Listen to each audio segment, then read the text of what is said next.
ಜಗಳ ಹಚ್ಚಬೇಕು, ಅಶಾಂತಿ ಉಂಟಾಗಬೇಕು. ಇಲ್ಲಿ ಇರೋ MLA ಮುಸ್ಲಿಂ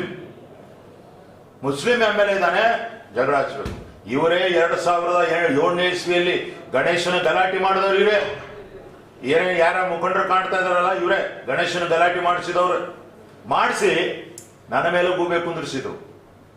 ಕೆಲವು ಮಾಧ್ಯಮದ ಮಿತ್ರರು ಸಹಿತ ಏನಪ್ಪಾ ಅಂದ್ರೆ ಬೇಕಂತ ನನ್ನ ಮೇಲೆ ಗೂಬೆ ಕುಂದಿದ್ರು.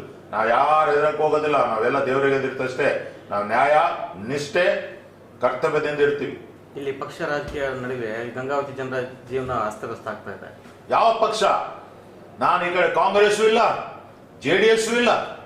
ಯಾವ ಪಕ್ಷ ಆಗ್ತದೆ ಹೇಳಿ ನೋಡೋಣ. ರಾಜಕಾರಣಿಗಳು ಯಾರೋ ಮುತ್ಸದ್ದಿತನ ತೋರಿಸ್ತಾ ಇಲ್ಲ, ಕೇವಲ ಈ ರೀತಿ ಬಡದಾಟದಲ್ಲಿ ರಾಜಕಾರಣಿಗಳು, ಬಿಜೆಪಿ ರಾಜಕಾರಣಿಗಳು ಕೇವಲ RSS ಪುಂಡ ಒಂದು ಗುಂಡ ಕರೆದು ಬಿಟ್ರೆ ಲುಂಗಿ ಬಿಚ್ಕೊಂಡು ಓಡಿ ಬರ್ತಾರಲ್ಲ, ಅವ್ರು ದಮ್ಮಿಲ್ಲಲ್ಲ ಅವ್ರ ಕೈಗೆ.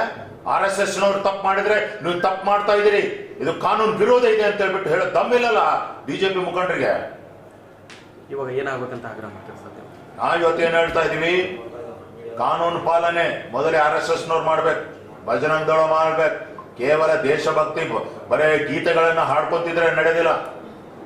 ನೀವೇನು ಮಾಡ್ತಿರೋ ಇನ್ನೊಬ್ರು ಅದೇ ಮಾಡ್ತಾರೆ. ದೇಶ ಶಾಂತಿ ಆಗ್ಬೇಕು, ನೆಮ್ಮದಿಯಿಂದ ಎಲ್ಲರೂ ಬಾಳ್ ಮಾಡ್ಬೇಕು. ಯಾರಿಗೂ ಸಹಿತ ಏನಪ್ಪಾ ಅಂದ್ರೆ ಇವತ್ತಿನ 21ನೇ ಶತಮಾನದಲ್ಲಿ ಎಲ್ಲರೂ ಭ್ರಾತೃತ್ವ ಭಾವನೆಯಿಂದ ಬಾಳ್ಬೇಕಾಗಿದೆ. ಈ ಏನೋ ಒಂದು ಕೋಮ ಭಾವನೆ ಗಲಾಟೆ ಇಟ್ಕೊಂಡು ನೀವು ಮಾಡಕ್ ಹೋದ್ರೆ ಏನು ಪ್ರಯೋಜನ ಇಲ್ಲ. ನೀವು ಮುಸ್ಲಿಂ ಕೋಮುವಾದಿಗಳಿಗೆ ಸಪೋರ್ಟ್ ಮಾಡ್ತಾ ಇದ್ದೀರಾ ಅಂದ್ಬಿಟ್ಟು ಅವ್ರು ಆರೋಪ ಮಾಡ್ತಾರೆ. ಖಂಡಿತ ಇಲ್ಲ. ಯಾರು ತಪ್ಪು ಮಾಡಿರ್ತಾರೋ ಅವ್ರನ್ನ ಒಳಗೆ ಹಾಕಿ ಅಂತ ಹೇಳ್ತೀನಿ ನಾನು. ಮುಸ್ಲಿಂ ಕೋಮ ಇರ್ಲಿ, ಹಿಂದೂ ಕೋಮ ಇರ್ಲಿ, ಕ್ರಿಶ್ಚಿಯನ್ ಇರ್ಲಿ, ಯಾರೇ ಇರ್ಲಿ, ಒತ್ತು ಒಳಗೆ ಹಾಕ್ಲಿ. ಯಾರಿಂದ ಪ್ರಾರಂಭ ಆಯ್ತು? ನಿನ್ನೆ ಮುಸ್ಲಿಂ ಕೋಮದಿಂದ ಪ್ರಾರಂಭ ಆಯ್ತಾ? ಇವರಿಂದ ಪ್ರಾರಂಭ ಆಗಿದೆ. ಈ ಮೇಲೆ ಪರಾರೆ ಕಟ್ತಾರಲ್ಲ, ಈದ್ ಮಿಲಾದಿನ ಪರಾರೆ ಕಟ್ಟಿದ್ರೆ ಅದು ಯಾವುದೋ ಒಂದು RSS